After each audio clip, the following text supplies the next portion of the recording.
Roma pasal 11 ayat 25.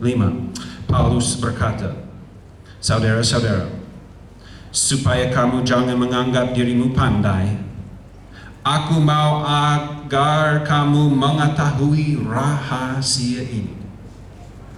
Sebagian dari Israel telah menjadi tegar, sampai jumlah yang penuh dari bangsa-bangsa lain telah masuk.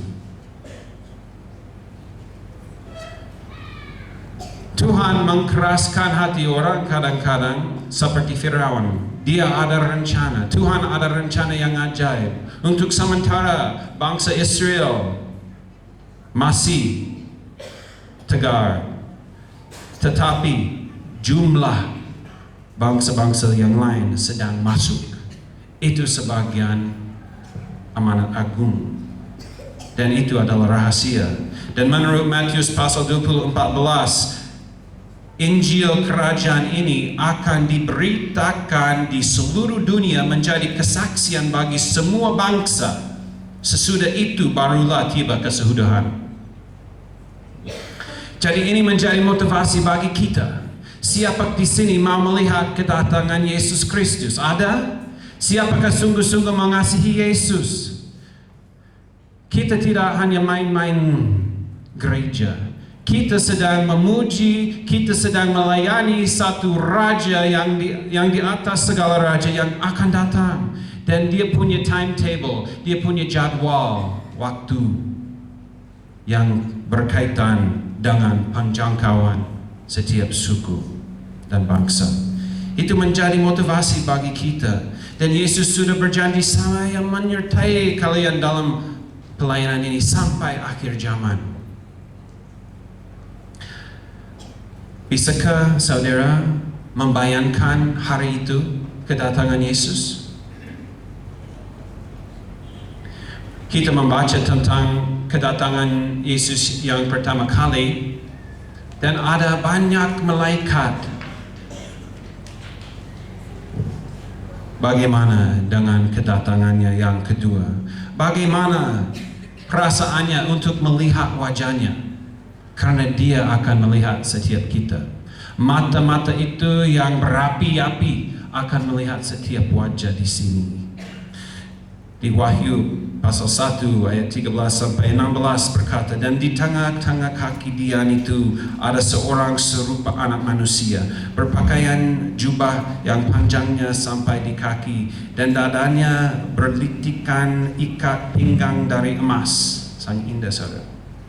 Kepala dan rambutnya putih, bagaikan bulu yang putih metah, dan mata-matanya bagaikan nyala api. Ayat 15, kakinya mengkilap bagaikan tembaga membara di dalam perapian. Suaranya bagaikan dasau air bah. Dan di tangan kanannya ia memegang 7 bintang, dan dari mulutnya keluar sebeli pedang tajam bermata 2, dan wajahnya bersinar-sinar bagaikan matahari yang terik. Saya mau melihat wajah itu suatu hari. Dan ketika amanat agung terselesai, datanglah Yesus. Dengan kedatangan Yesus yang kedua kali akan ada sebuah pernikahan juga. Seperti belum pernah terlihat, yaitu hari perkawinan anak domba. Wahyu pasal 19 ayat 6 sampai 7 berkata, lalu aku mendengar seperti suara himpunan besar orang banyak, seperti desau air bah dan seperti deru guru yang hebat, katanya, haleluya, karena Tuhan Allah kita yang maha kuasa telah menjadi Raja. Marilah kita bersukacita dan bersorak-sorai dan memuliakan Dia, karena hari perkawinan anak domba telah tiba dan pengantinnya telah siap sedia. Pengantinnya yang diwakili setiap suku. Saudara-saudara, ini menarik. Yesus Kristus sedang siapkan satu umat bagi Bapaknya, satu imamat yang kudus. Tapi Bapaknya sedang siapkan satu pengantin yang siap dan sedia dan kudus juga bagi putranya.